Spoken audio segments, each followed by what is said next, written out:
Well, hello and good morning, good evening, good night, wherever you are in the world at the moment.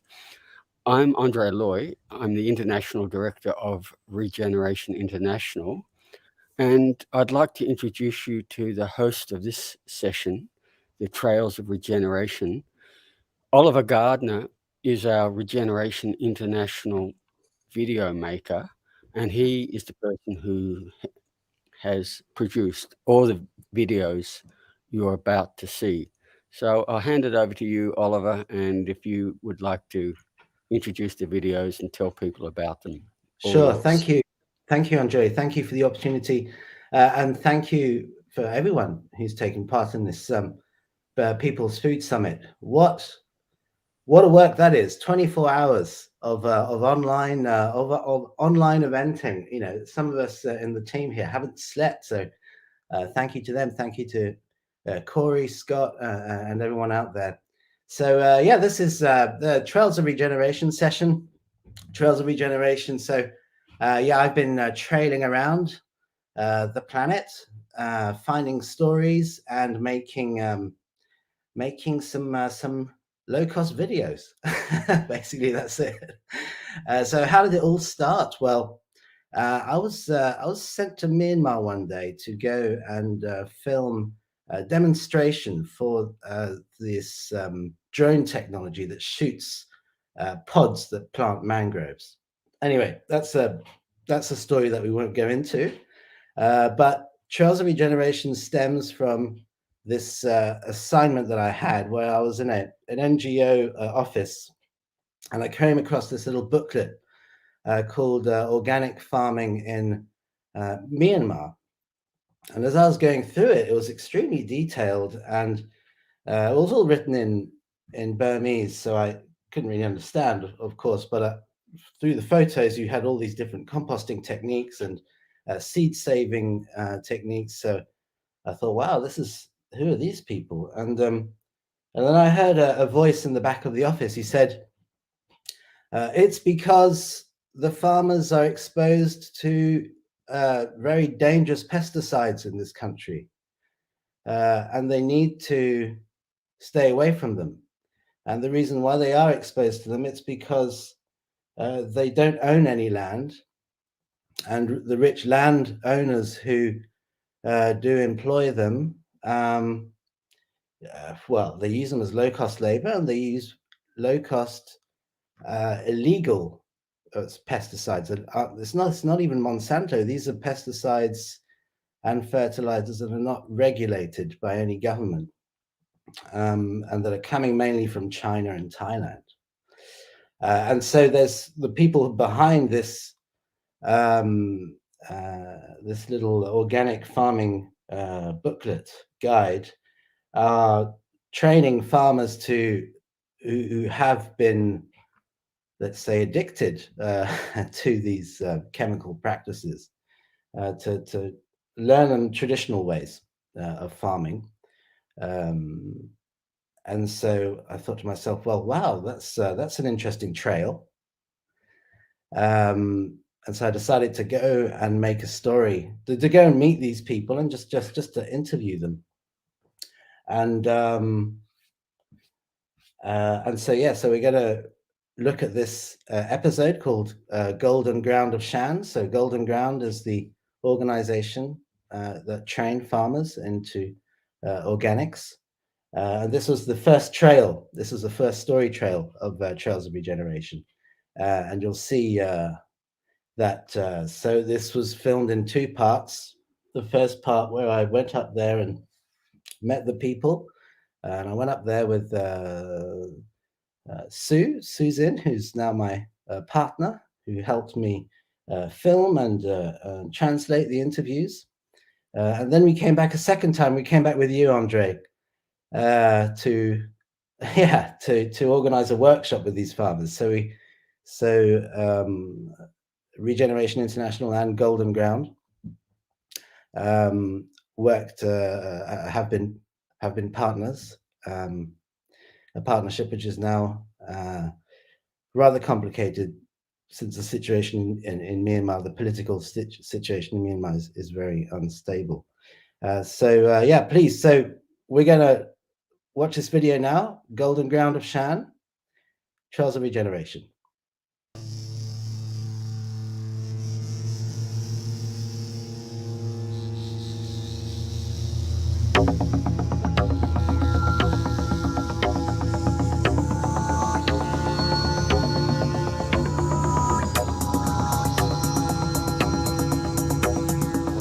ဒါဆိုရင်တရုတ်လိုရေးထားတာဒါဆိုရင်တော့ယူရီးယားလိုရေးထားတာတောင်လူလည်းမသိနိုင်ဘူးရောင်းတဲ့လူလည်းတော်တော်မသိနိုင်ဘူးတခါဟောအလူခင်းထန်းခါတခါမူးရကိုနောက်လာလူတော်မှမခွဲရဘူးကိုကုံနဲ့ဒီလိုကြမ်းလည်းခွာလို့မရဘူးကနည်းနည်းနှုံနည်းနည်းမူးတယ်ဘူလက်လက်တွေပူတယ်အဲ့ဒါတော့ချစ်ဖတ်တယ်ရှင်ချို့မျိုးသမီးတွေဆိုရင်ဒီဓာတ်ပိတာခြေရှူပြီးတော့ကုပြီးပြတ်ကြသွားတာနောက်ပြီးတော့မွေးလာတဲ့ကလေးတွေတော်တော်များများကဟိုညံရင်မမီတာတော့တော်တော်များတွေ့ရတယ်ပေါ့နော်ဒီတအားကြီးမှာပြည့်ရှိတာလွဲတွေ့ရပါတယ်ရှင်ဓာတ်ပိတာတွင်းအားဆိုအသုံးပြုတဲ့တောင်သူတွေကအကျွေးတွေကတစ်နှစ်ထက်တစ်နှစ်ပို့ပြီးတော့တိုးတက်လာတာရှင်အဲဆိုတော့နောက်ပိုင်းမှာကျရင်အခုတောင်သူတွေကစိုက်ပျိုးရေးမလုပ်ချင်တော့ပဲအခြားလုပ်ငန်းကိုပြောင်းသွားချင်တာတွေရှင်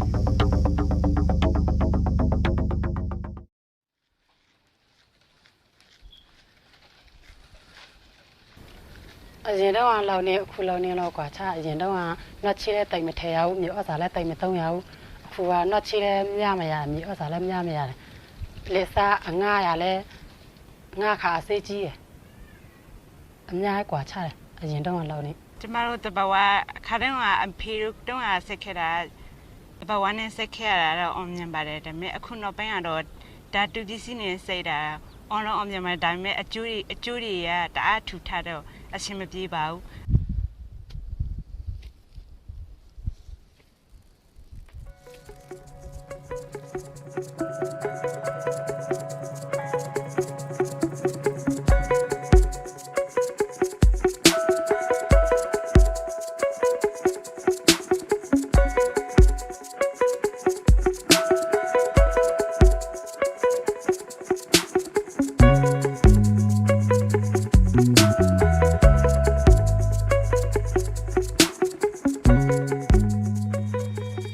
How can we solve this problem without using poisons?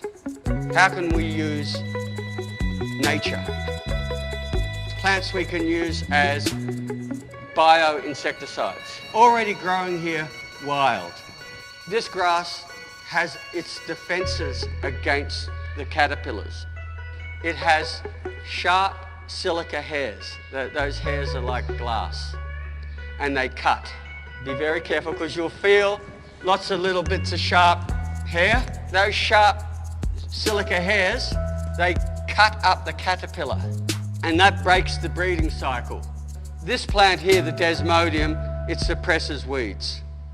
It is a legume, so it gives all the nitrogen that you need for growing corn.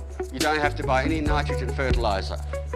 By covering the soil, it protects it from erosion when we get heavy rain. And Desmodium puts out these strong smells. It repels the pests, so we don't need to use poison to spray on it. And when it's flowering, it actually attracts the beneficial insects as well, brings them in.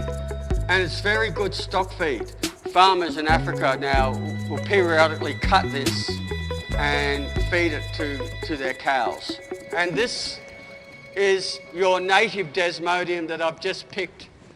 You have it growing wild here. 不打谁啊了，没懂定了，没懂定了咯，没懂定了。这茶你对吧？你懂什么讲了？哎，我讲你懂了不讲了，谁也知。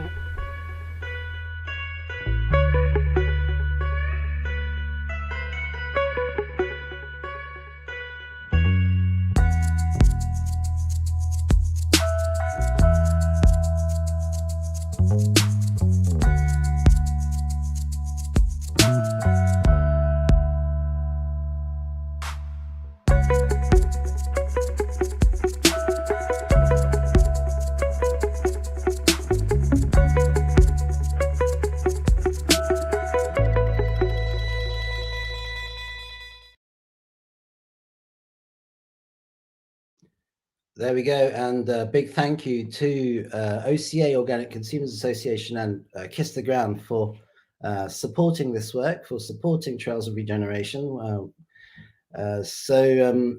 Following this episode, Andre and myself were invited to the Chamber of Commerce of Yangon, which is the largest commercial city in Myanmar, by the Myanmar Organic Grower and Producer Association. And we were invited to, Andre gave a terrific presentation on explaining the power of soil to mitigate climate change, followed by this video that we screened, and the whole event was on live national television, where we gave the first ever minute of silence to the farmers of Myanmar that have lost their health, potentially lost their lives to these chemicals. So that went down interestingly, and funny enough, a year later, the main agri-chemical corporation of Myanmar got in touch with me, offering me a job. So, but I didn't respond to that. That's another story, right? So, thank you for your attention. So we have so there's lots of different topics in Trails of Regeneration, but we're going to stay on the theme of food systems. And the next video we're going to watch now is a video that I shot in France, in Normandy, on La Ferme du Béqueloin, so the farm of Béqueloin. So it's basically a massive permaculture project, and well, the productivity on that farm is absolutely mind-blowing. They are doing more with less. So we're going to go right into it now. It was shot in 2018 and edited in 2018 with the help of Kiss the Ground. That Kiss the Ground team were great. They helped me get my videos to the next level in terms of editing. So thank you, Finn out there. We look forward to working with you again. Anyway, let's watch Miraculous Abundance. Thank you.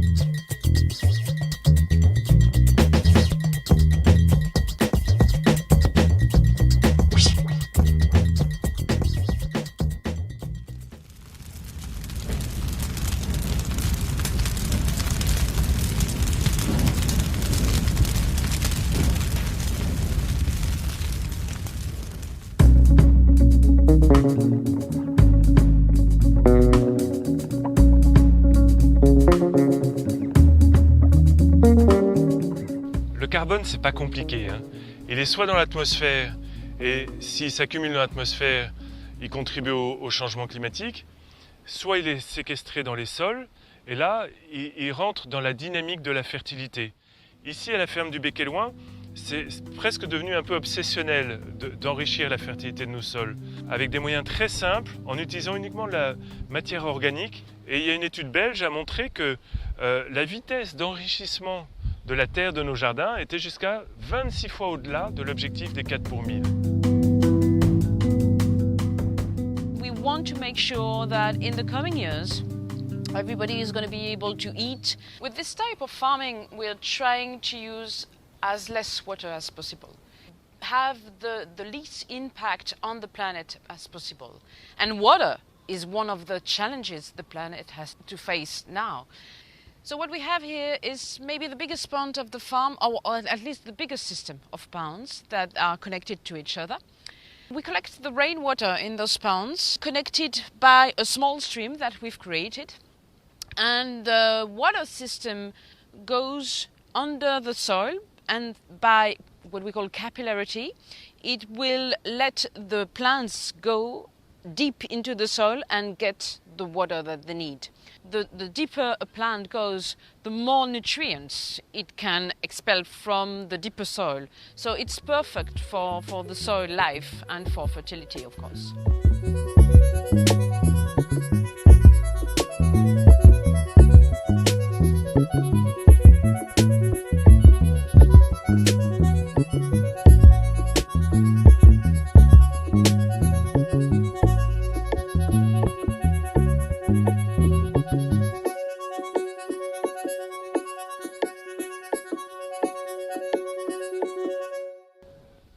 fait d'arriver à concilier produire beaucoup de légumes sur très peu d'espace et améliorer les sols, ça a une autre conséquence énorme, majeure. C'est qu'on libère tout le reste du territoire de la ferme. La première étude qu'on a menée sur la performance économique de notre forme de maraîchage a montré qu'on produisait autant sur 1/10 d'hectare que nos confrères sur 1 hectare avec un tracteur. Donc si on arrive à produire autant de légumes sur 1/10 d'hectare, on libère 9/10 d'hectare. Et ça, c'est juste géant, parce que ces 9/10 d'hectare libérés sont utilisés majoritairement pour planter des arbres. Sous les arbres, on peut élever des animaux. On peut créer du coup un agroécosystème très diversifié, avec beaucoup de niches écologiques. Et du coup, c'est toute la ferme qui devient un puits de carbone. Et c'est toute la ferme qui s'améliore, grâce aux arbres, grâce aux animaux, grâce à toute cette vie naturelle et sauvage qui vient habiter avec nous ce petit territoire.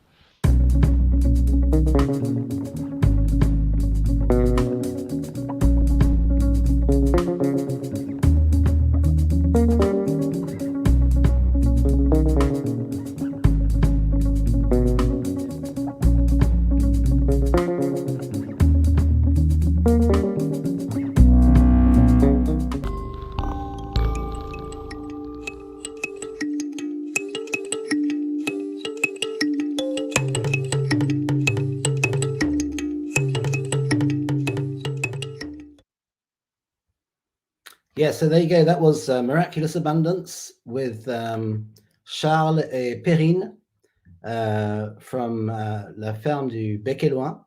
An amazing work. So to give you some figures, some parts of that farm, per square meter, they're producing about 50 euros per year. So if you calculate that on a hectare, their business is around €500,000 per year, which is rather huge. I'm not quite sure they get to that, but it's pretty close. You can go onto their website, because they're giving courses. They train people in farming. They train people who've never farmed before. I should go myself, really.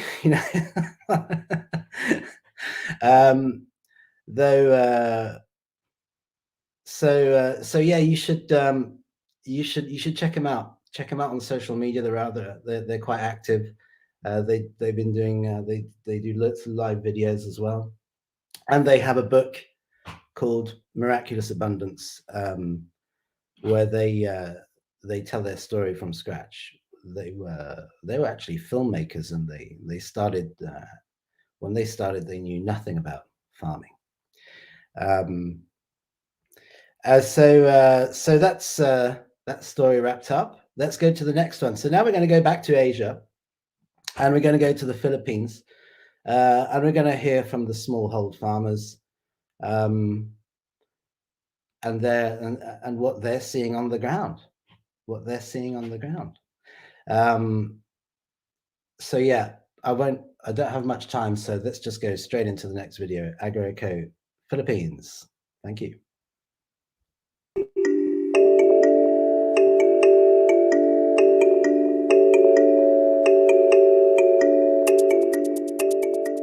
I am Jonathan Barro. I am the Executive Director of Agroeco Philippines, a network of small-scale farmers in the 25 provinces of the Philippines. The mission of our organization is to help build resilient farming communities, training conventional for chemical farmers on organic farming and agroecology in general. Farmers here in the Philippines are still applying glyphosate or Roundup-ready herbicide. It causes erosions. It causes the loss of soil biodiversity and the unproductivity of farmlands. Our government urged us to buy as commercial fertilizer. The cost of production became bigger every planting season. Just like in any other developing countries, farmers are strangled by heavy debts from the agrochemical corporations, from Monsanto, from Syngenta, from Bayer, who are doing business with the seeds. And we are training the farmers to developing, collecting, and sharing seeds with other farmers. It's very important because with these locally developed seeds, farmers are more resilient to drought, to floods, and pest infestation, for instance.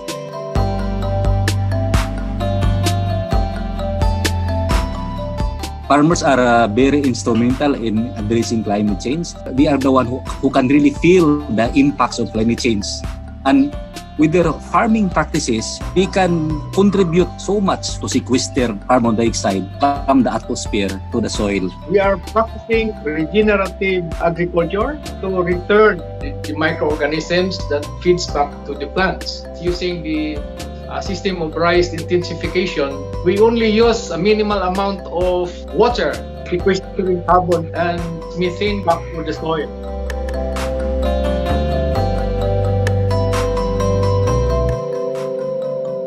With this COVID-19 crisis, which affects the local movements of food in the whole Philippines, although in general it's not good, it invites the consumers at the local level to buy directly from the farmers. We're selling our produce 60% lower than our produce being sold in the market because everything is found in our farm. The seeds, the fertilizer. So we don't have to sell our product at high price. Those farmers who are practicing chemical, conventional agriculture, they are now buying from the organic farmers. They are relying from the produce of the organic farmers. Why? They are practicing diversified, integrated organic farming model. They are able to provide their everyday needs. This has the support of the local government officials are now seeing the full potentials of what organic agriculture can do, especially at the household and at the community level.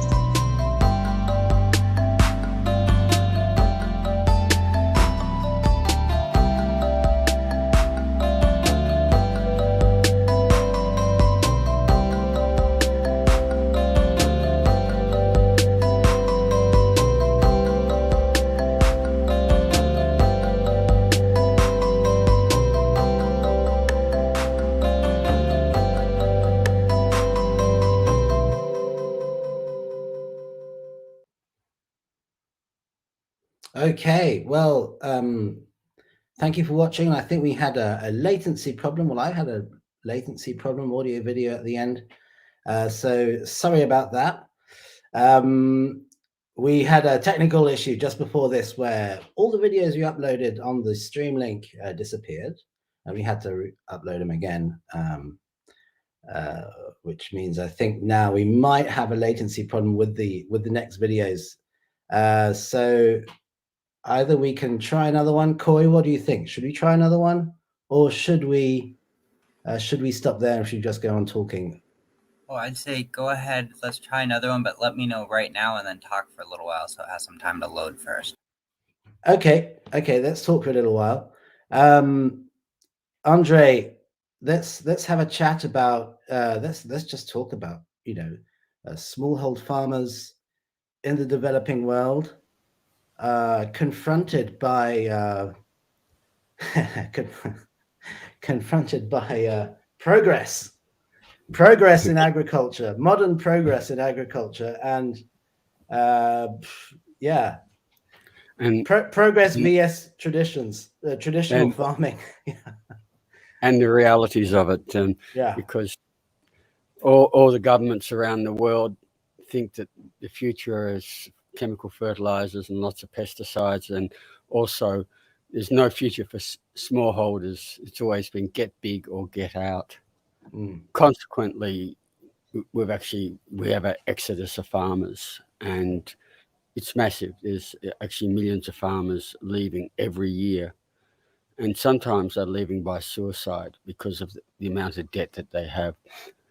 It is a big issue, but on the other hand, I'd like to say, on our side of agriculture, the opposite is happening. We are growing farmers. We are going against the trend.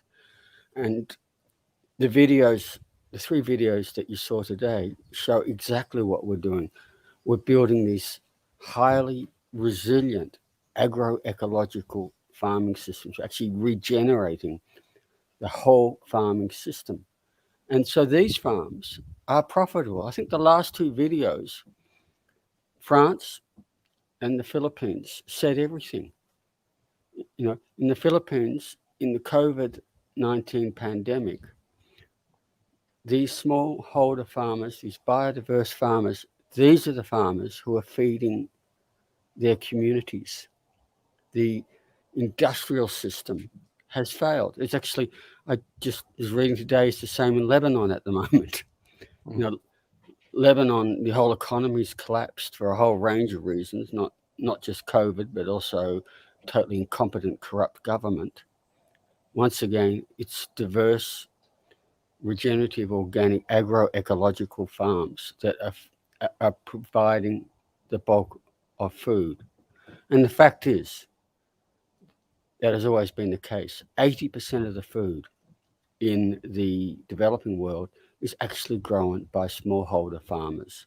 Industrial agriculture only grows around 20% of what we eat, despite the fact they have 75% of the land.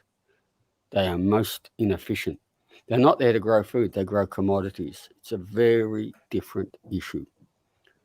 And so, they're contributing to the commons. They're contributing to clean water. Yep. They're contributing to clean air.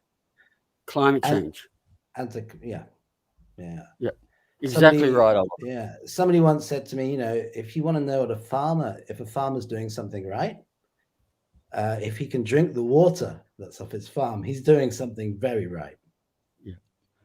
Yeah. And sometimes what we have to be doing is paying farmers for their ecosystem services and their services to the commons. The fact is, you can drink the water off organic farms, whereas the water that's coming off conventional agriculture is actually an extinction event. And we've got large areas now where the coastal areas, where the reefs and are all dead now because of eutrophication, because of all the nutrients and pesticides running out all around the world. On the other hand, where we have organic farms, we can actually see the biodiversity in the aquatic systems, but also on the land, on the terrestrial systems. So farmers maintaining the ecosystem functionality of their areas. This is somewhere where local government should be involved to see how farmers can be encouraged and rewarded to ensure that rivers that supply water to a city, for instance, these are all things that need to be that are being at the moment we're working with the Global Alliance for Organic Districts and and ALGOA, the Asian local governments for organic agriculture. We have local policy and we have global policy. What are we what are we looking at at the moment, Andre, with RI with this? Look, it's both. We think globally, but we act locally. It's always been the case, and that's our strength. So when we talk about the Asian Local Government Association, the Asian Local Government Organic Association, or the organic mayors working at local government, or the Global Alliance of Organic, agricultural districts. What we're doing now is working at local level, but actually building it up to these as global alliances so that they can support each other, which is really important. And so consequently, we are having an effect on the ground. We are changing agriculture, and that's a really important thing. And our farmers are the farmers who are the most resilient, who have the most productive systems, produce the most food. And what we want to see is that these farmers are prosperous and have well-being. It's a really important thing. All humans deserve that.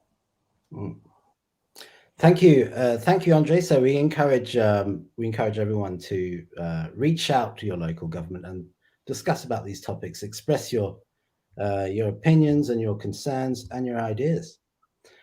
Corey, let's get on to the next video. I think we're going to Africa now. Is that the one? So I'm not sure which one. I can load that one up, but go on. Let's watch some videos. So we're going to. I'll start loading the Africa one, but it's going to take a minute, so it's not latent. So Hindu Ibrahim. Yeah. Why don't you talk to it and explain about this one? So Hindu Ibrahim is a good friend of mine.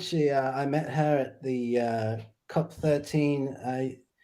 So it's the Convention of Parties of the United Nations Convention to Combat Desertification, where she represents the indigenous communities and civil society at the UN. She comes from Chad.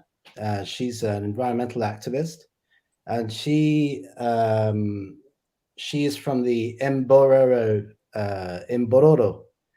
community. So they're a pastoralist community, and they travel around Lake Chad, which used to be the largest lake in Africa, which is now shrunk by 90%.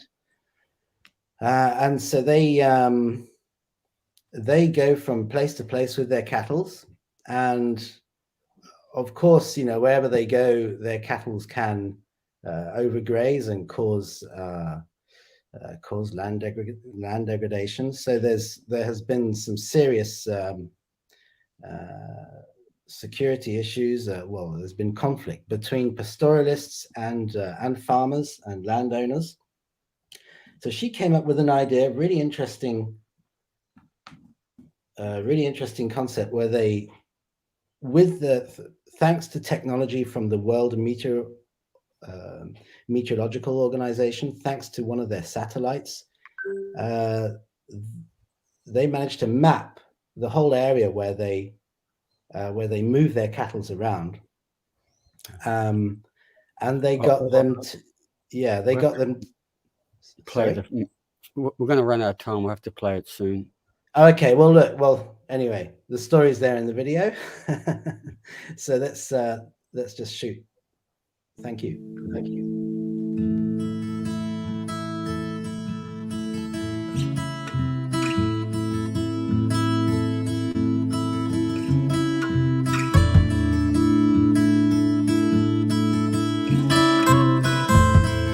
My name is Hindu Ibrahim. I'm from Chad. I'm from indigenous communities called it Mbororo, who are a pastoralist and living from the cattle. During a year, some of my peoples can go beyond 1,000 kilometers from one place to another one to find water and pastures. Our cattle can be a big fertilizer naturally to the land where we live from.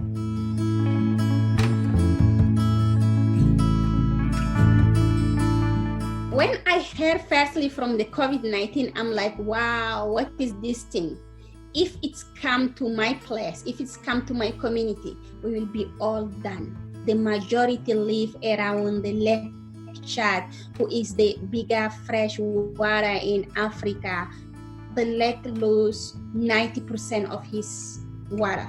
It's just evaporated. Climate change have a role in this COVID, because climate change make them already vulnerable. And if the COVID go to them place, it affect the most vulnerables. And that's the injustice around the world. For the people who do not get access to the clean water to drink, you can't ask them to wash them hands every hour. Climate change impact for us, we are living it in our daily basis. People get conflict among each other just to access the resources.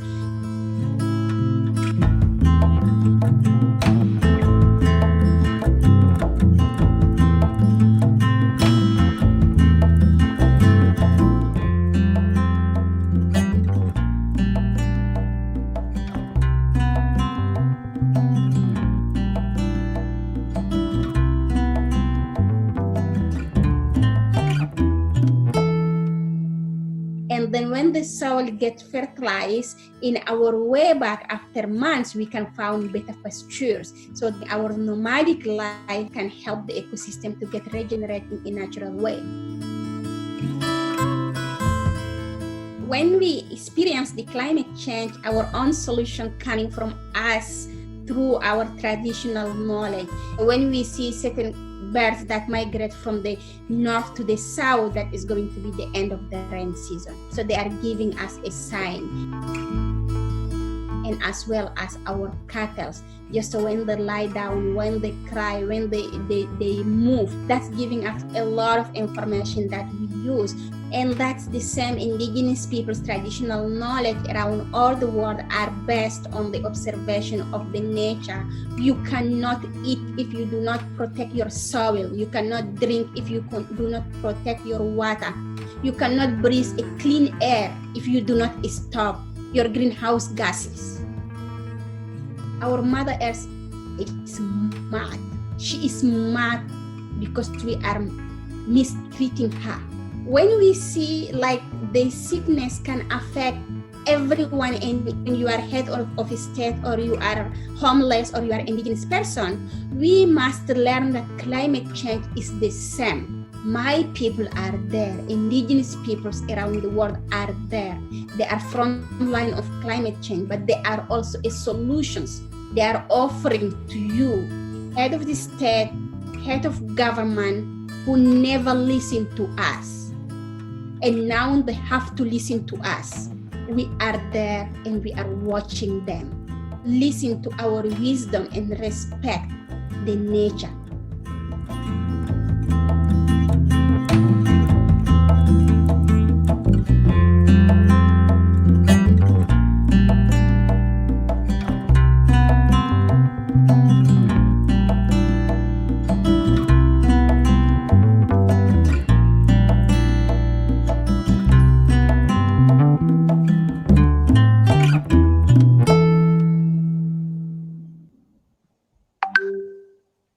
There we go.